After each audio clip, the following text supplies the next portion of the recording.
Hey everyone, so on Sundays I don't practice on my steno machine, and it is something I'm willing to consider changing in the future, but for now I prefer to have it as a rest day, just a day off, but that doesn't mean I don't do anything related to steno. So today I'm going to walk you through my Sunday routine and how I reset for the week. So the first thing I do is I'm going to turn in my homework. Each week our homework is due on Sunday at midnight, and I typically finish my requirements by Friday, but I like to leave it open for myself in case I want to do some extra practice on Saturday, Sunday, but recently I haven't really been practicing on the weekends. The week just really tires me out, and when I get to the weekend I just don't feel like doing any more. And people say that you lose it when you don't practice and you need to get it back when you come back.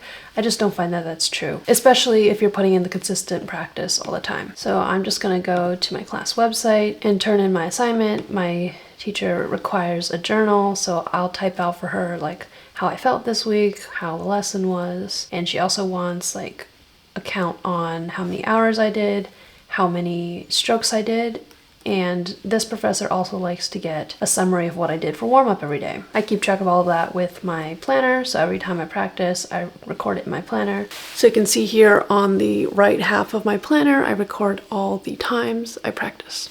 And at the end of the week, I just count it up. 1, 2, 3, 4, 5, 6, 7, 8, 9, 10, 11, 12, 13, 14, 15. Perfect 20 this week.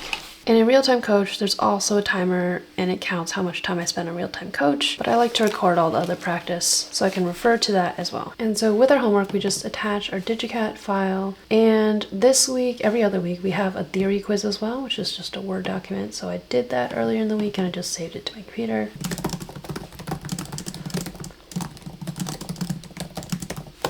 All right, and that's my homework submitted, and they send me an automated email. There's the sound. And now I'm going to update my warm-up list for the week.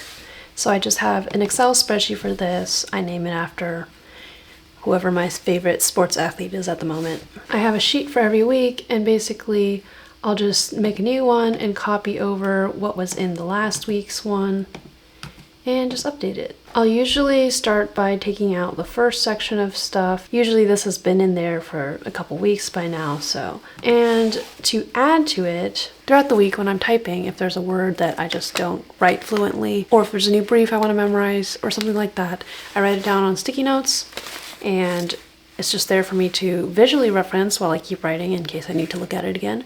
But also at the end of the week, I take the work to transfer these to my Excel spreadsheet for warm-up for the next week.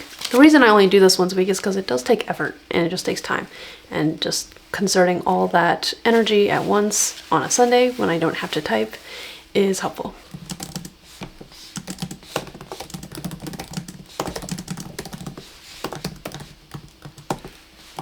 After I finish updating my warm-up list, I also tend to do some dictionary maintenance and enter some entries I didn't make at any time for whatever reason. I tend to save interesting words I think of while on the go in my phone, and then I just use now as a time to take them back out and work them into my dictionary and my practice. All right, and now that we're done with that, the very last thing I'm gonna do is something I don't always even have momentum for on Sundays, is updating some of my practice lists so that I have more material to practice on during the week. Our school does provide us a lot of audio that we can use, but when it comes to drilling certain things, I like to have a focused practice list for that, and that requires me to organize my practice usually. Many of my classmates and even my professors suggest to turn to things like ChatGPT to help you generate lists and sentences to practice to. Personally, I don't prefer that, so I'm going to use just some plain old number generators and good old computer code. All right, and I'm done for the week, and tomorrow I have to wake up and start practicing again. This week was the last lesson in Theory 3. They told us, you can now write all English. I'm like, okay. I've been told that 2 times now, 1 time learning lapwing and 1 time learning this one, and both times I was like, okay, I'll take it, but I'm not like confident I believe you. But it feels nice to at least reach that milestone, finally.